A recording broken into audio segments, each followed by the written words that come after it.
미국에 올 때 28주 정도 되는 때였는데 이 지역에서 어떤 출산병원이 있는지를 알아봤어요. 집에서 한 15분 정도 거리에 출산병원이 있더라고요. 그래서 무작정 거기를 찾아갔어요. 보험은 남편 회사 시작하는 첫날부터 시작이 되었지만 보험 번호가 아직 안 나와서 진료 예약을 잡기가 힘들었어요. 병원에 무작정 찾아가서 상황을 설명하고 예약을 잡은 다음에 예약 시간까지 보험 번호가 나오기를 기다리고 있었어요. 드디어 보험 번호가 나왔고 의사 선생님을 만날 수 있었어요.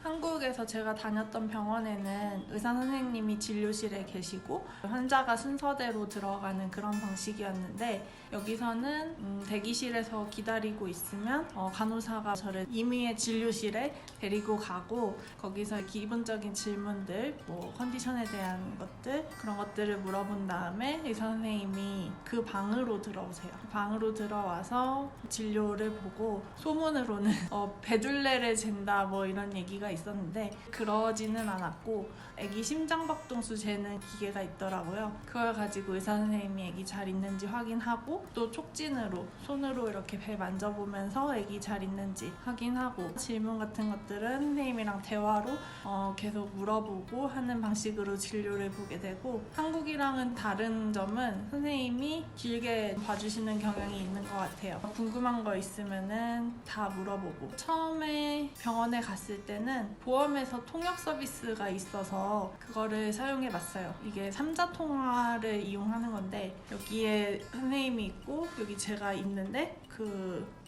제3자 통역사가 전화로 붙어가지고 양쪽에서 하는 말을 한 번씩 통역을 해주더라고요. 근데 이게 생각보다 시간이 너무 많이 걸리기도 하고 웬만한 대화는 이해할 수 있을 정도로 선생님이 쉽게 얘기를 해주시기 때문에 크게 통역 서비스가 필요한 것 같지는 않았어요. 인터넷에서 봤던 얘기들은 초음파를 미국에선 거의 안 본다 이렇게 얘기를 했었는데 아무래도 첫 방문이어서인지는 모르겠지만 초음파 예약을 잡아서 상태를 초음파로 확인하고 그리고 추후에 초음파 예약까지도 다 잡아줬기 때문에 그렇게 초음파를 안 보는 그런 건 아닌 것 같아요. 물론 선생님한테 물어봤을 때는 산모의 상태에 따라서 초음파를 많이 볼 수도 적게 볼 수도 있다.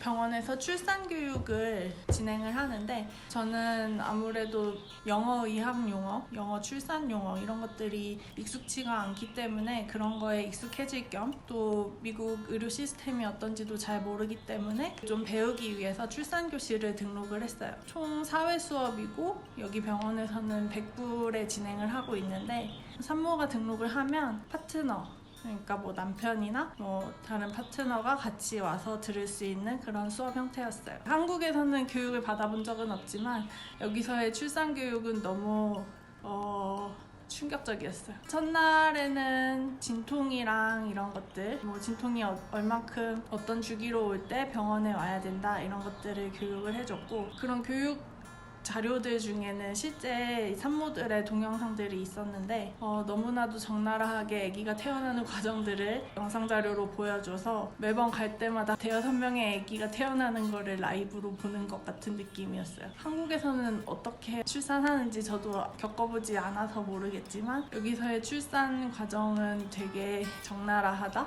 라는 느낌이 저나 남편이나 되게 크게 들었어요.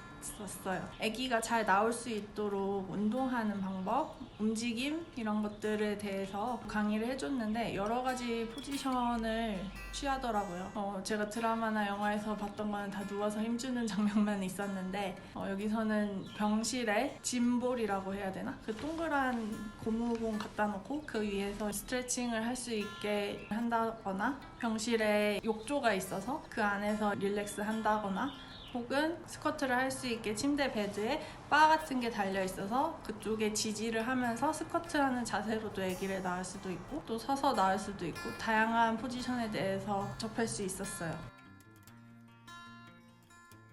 어제 수업에서 가장 놀랐던 건 한국 시스템에 대해서 잘 몰라서일 수도 있지만 한국에서는 제왕절개나 자연분만 이렇게 선택을 하는 걸로 알고 있는데 여기서는 자연분만을 더 선호하는 것 같고 어떻게든 아기가 나올 수 있도록 산모를 도와주는 의학적인 도움이나 물리적인 도움들을 많이 활용하는 것 같더라고요.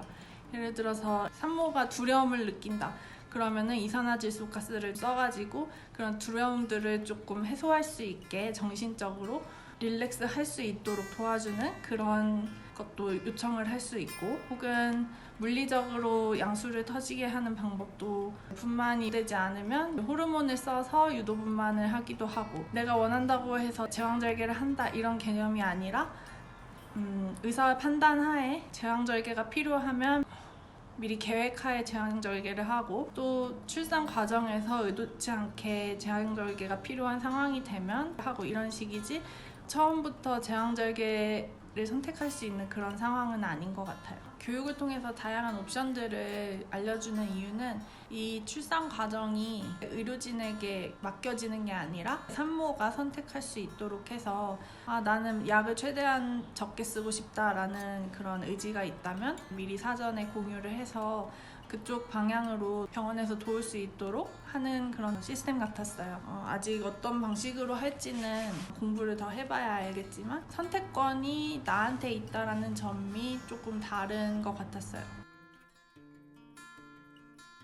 가장 걱정되는 부분은 아무래도 언어가 다르기도 하고 또 용어들도 익숙치 않다 보니까 그 상황에서 어떻게 대처를 해야 될까가 조금 많이 고민스러웠던 부분인데 이런 수업을 통해서 여러 가지 단어들, 용어들에 조금 익숙해지는 계기가 된 것 같아서 미리 준비할 수 있다는 점에서 도움이 됐던 교육 같아요. 이 교육을 파트너랑 같이 듣는 게 더 좋을 것 같은 이유는 산모가 진통을 하고 정신이 없을 때 옆에서 누군가가 체크를 해주고 진통 간격이 어떻게 되는지 이제 가도 될지 그런 판단을 옆에서 내려줄 수 있는 사람이 같이 교육을 듣는 게 좀 더 효율적이지 않을까 그런 생각이 듭니다.